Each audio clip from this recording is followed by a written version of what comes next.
Listo. Buenas tardes, mi nombre es Juan Diego Rojas y les voy a hablar sobre la diversidad funcional del fitoperifiton en dos quebradas de un bosque seco en Honda. Mis asesoras son Hilda María Palacio, Esnedi Hernández y Magnolia Longo. Listo. Entonces primero pues empecemos hablando sobre el bosque seco, el cual es un ecosistema que se encuentra entre los 0 y los 1000 metros sobre el nivel del mar, tiene temperaturas medias anuales superiores a 24 grados centígrados y una precipitación media anual de entre 1000 y 2000 milímetros. Como pueden ver en la imagen, este ecosistema se encuentra altamente transformado, principalmente debido a la expansión de la frontera agrícola y en menor medida a la minería y a la urbanización. Ahora, uno de los principales componentes del bosque seco son las quebradas intermitentes, que son quebradas que presentan caudal en la época lluviosa, mientras en la época seca se generan pozas donde se conserva la biodiversidad. Sin embargo, como pueden ver en las imágenes, en el potrero, por la ausencia de la cobertura vegetal, pues el agua se evapora y tanto el cuerpo de agua en sí como las comunidades que lo habitan se encuentran altamente amenazadas por el cambio climático, ya que este genera crecidas más fuertes y constantes, así como sequías también más fuertes y más largas. Ahora, una de estas comunidades que lo habitan es el fitoperifiton, que es un grupo de organismos parafilético que puede hacer fotosíntesis y se encuentra anclado a un sustrato. Y en el agua dulce los principales grupos que podemos encontrar son las diatomeas, las algas verdes y las cianobacterias, que son importantes porque por sus cortos ciclos de vida y por sus condiciones sesiles son muy buenos como bioindicadores. Sin embargo, en las últimas décadas, además de la diversidad taxonómica, se ha venido usando la diversidad funcional para entender cómo las especies responden a los cambios ambientales mediante rasgos que son como esas características cambiantes en las especies. Y al fitoperifiton verse sometido a los cambios tanto a los cambios ambientales tanto espaciales como temporales, pues podemos aplicarle estos conceptos. A ver, en la actualidad, la mayoría de estudios del bosque seco tropical, que son pocos, se hacen sobre fauna y flora terrestres, por lo que se deja de lado las comunidades acuáticas, las cuales también en su mayoría son estudios sobre flora, perdón, fauna, por lo que el fitoperifiton es muy poco estudiado.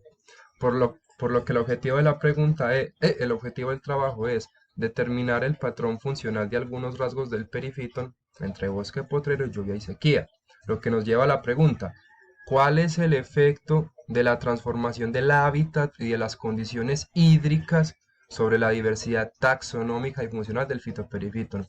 Ahora, tenemos muchas hipótesis, pero las principales son que en el potrero y en sequía habría un aumento de la densidad de las cianobacterias con rasgos comunes de ellas como organismos filamentosos, coloniales y mucilaginosos, cosa que veremos más adelante. Entonces ahora les voy a hablar sobre cómo se llevó a cabo el estudio. Entonces lo primero es que se llevó a cabo en la hacienda del Tambor, sí, en el departamento del Tolima, al norte en el municipio de Honda. En la hacienda hay dos quebradas, las cuales comparten una parte alta de reserva y una parte baja de potrero. Entonces hicieron dos muestreos, uno en octubre, que fue el mes más lluvioso, y uno en marzo, que fue un mes muy seco, para generar este contraste hídrico. En la hacienda, en ambas quebradas, se ubicó la reserva y el potrero, y en cada uno de estos se ubicó cuatro microhábitats, que como pueden ver en los nombres están basados en la velocidad del agua y la iluminación, que son factores determinantes para la presencia del fitoperifiton. Para la obtención de muestras en cada uno de estos cuatro microhábitats, como pueden ver aquí, se hizo un raspado 30 veces de un cuadrante de 8 centímetros cuadrados. Las muestras fueron depositadas pues, en envases y fijadas con Lugol. También se midieron las variables físico-químicas in situ y se tomaron muestras de agua para ser analizadas ex situ por un laboratorio acreditado por el IDEAM. Los análisis de muestras biológicas se hicieron con un microscopio óptico invertido y una cámara de Sedgwick Rafter con 1 mililitro de capacidad. Los rasgos determinados fueron los basados en la organización celular, en las estructuras celulares y en el tamaño celular. Y para el tratamiento de la información se midieron los índices de diversidad, se midió la completitud del muestreo Se hicieron análisis exploratorios que incluyen gráficos de barras y box plots y se hicieron dos análisis multivariados. Entonces, aunque no les voy a mostrar en sí todos los resultados, les voy a mostrar ahora los resultados más importantes del trabajo y la discusión correspondiente. Entonces, lo primero que podemos observar aquí es un PCA, el cual el primer componente divide fuertemente las variables ambientales entre las ubicadas en lluvia y las ubicadas en sequía. Y el segundo componente divide las estaciones en las que se ubicaron en potrero y en reserva, por lo que observamos que las variables ambientales se diferencian principalmente por la pluviosidad, pero secundariamente por los dos mesohábitats, potrero y reserva. Y ahora para hablar sobre todo lo biológico, primero hay que decir que el trabajo representa, perdón, los resultados del trabajo representan fielmente a la comunidad, ya que como pueden observar en la siguiente imagen, en todas las estaciones se alcanzó una completitud de mínimo el 95%, por lo que pues la riqueza está muy bien representada en todos los lugares y momentos. Ahora bien, hablando de pues, la riqueza, las diatomeas fueron el grupo que presentó la mayor riqueza y la mayor densidad, lo cual concuerda con lo que dice la bibliografía de que estos ambientes se ven dominados por, pues tanto en especies como en densidad, por diatomeas. Bueno, estos ambientes son quebradas de orden bajo. Y como pueden observar aquí, en la sequía la densidad de las diatomeas fue mayor, probablemente debido a un aumento en la concentración del sílice. Ahora, la riqueza de las cianobacterias fue más bien baja, fue mayor en la sequía que en la lluvia. Sin embargo, en la densidad observamos el patrón pues, entre los mesohábitats, que mientras que en la reserva fueron casi inexistentes, en el potrero fueron codominantes con las diatomeas, y aunque esperábamos que fueran las cianobacterias las que tomaran este papel, según la bibliografía, en los cuerpos lóticos antropizados se da un aumento en la densidad de las algas verdes, no de las cianobacterias. Y pues hablando de estas, en la riqueza observamos que es más bien homogénea y no encontramos un patrón en su densidad. Entonces ahora, entre ambas quebradas podemos observar que tanto la densidad como la composición fue prácticamente la misma, por lo que sirvieron de repetición la una de la otra. En el periodo seco en ambas quebradas encontramos una mayor densidad de organismos que en el periodo lluvioso, lo cual, y aunque pensamos que iba a ser pues en el lluvioso, según la bibliografía, en el periodo seco, por la falta de crecidas que lavan la roca, se da un aumento, pues se da un avance en la sucesión ecológica, por ejemplo, a organismos más complejos y a una mayor cantidad de ellos, como algunas para las diatomeas pinularias, nitsquias y principalmente fragilarias, que son organismos coloniales, y también algunos algas verdes como las eudorinas. También esperábamos una mayor densidad de organismos pues, en los lugares iluminados, ya que estamos hablando de organismos fotosintéticos y pues como pueden ver sucedió en ambas quebradas. Ahora les voy a hablar sobre los resultados más importantes de los rasgos y los patrones que encontramos. Entonces, para el rasgo de organización celular, el atributo colonial estuvo relacionado a a las diatomeas fragilarias y a la alga verde eudorina, el cual esperábamos que fuera más común en la sequía que en la lluvia, por lo de la sucesión ecológica más avanzada, y pues fue justamente lo que encontramos.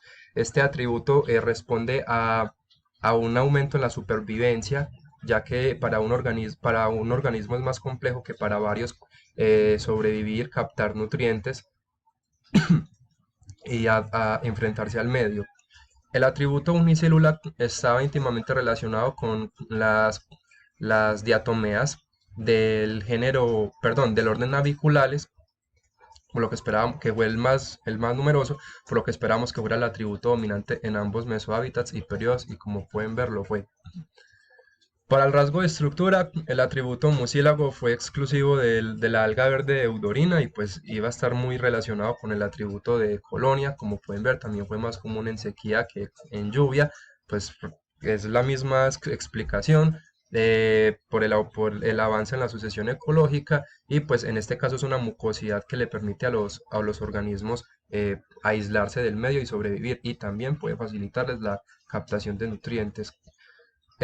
Los que no presentaron ninguno de los tres atributos está principalmente relacionado a las algas verdes, y esperamos que fuera más común en el potrero que en la reserva, que lo fue. Sin embargo, esperamos que fuera más común en la sequía, pero fue en la lluvia, para lo cual no encontramos ninguna explicación. Y finalmente el atributo sílice, que es una característica de las diatomeas, de eso se compone la pared celular de las diatomeas. Esperábamos que fuera el atributo dominante en ambos mesohábitats y periodos, y como pueden ver, lo fue.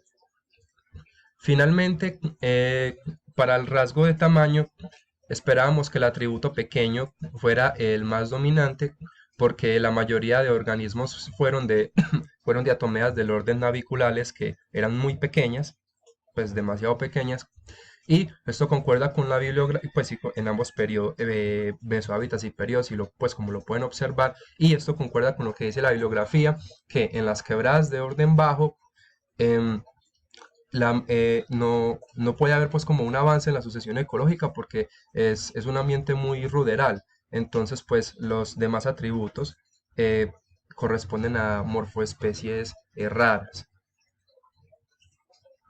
Ahora, también se hizo un CCA entre las variables ambientales y los rasgos. Y aunque las correlaciones son bajas, se pueden observar algunas tendencias. Como pueden observar aquí, yo ahorita les comentaba que la mayoría de diatomeas son unicelulares y todas tienen sílice. Y como pueden ver, pues están muy relacionados estos rasgos. Y les dije que el único organismo mucilaginoso pues era colonial. Entonces miren que están íntimamente relacionados también estos rasgos, estos atributos pues, de los respectivos rasgos. Entonces ahora vamos a hablar sobre las conclusiones más importantes. Creo que a estas alturas para nadie es un secreto que el fitoperifiton es un muy buen bioindicador, responde muy bien a los cambios ambientales, tanto espaciales como temporales, y responden en cambios en la diversidad tanto taxonómica como la funcional. Sin embargo, esperábamos que este papel protagónico del cambio lo tuvieran las cianobacterias, no las algas verdes, y que estuviera relacionado con un aumento en la eutrofia en el potrero y principalmente en la sequía. Sin embargo, en ambas quebradas, en tanto la reserva como el potrero, tanto en la lluvia como en la sequía, fueron oligotróficas. Entonces, pues la eutrofia no tuvo absolutamente, la cantidad de nutrientes no tuvo pues como nada que ver. Y finalmente recomendamos para posteriores estudios tener en cuenta el muestreo en las transiciones y los clímax climáticos. Yo lo hice solo en los clímax, pues también se recomienda tener en cuenta las transiciones, ¿cierto? También tener en cuenta la diferenciación de sustratos, ya que estos pueden ser determinantes para la presencia del fitoperifiton, así como la velocidad del agua, la iluminación, la identidad del sustrato también. Y tener en cuenta la biomasa, porque la biomasa puede describir de mejor manera la distribución de la materia orgánica que la densidad. Y ya, muchísimas gracias por su atención, las referencias, y muchísimas gracias.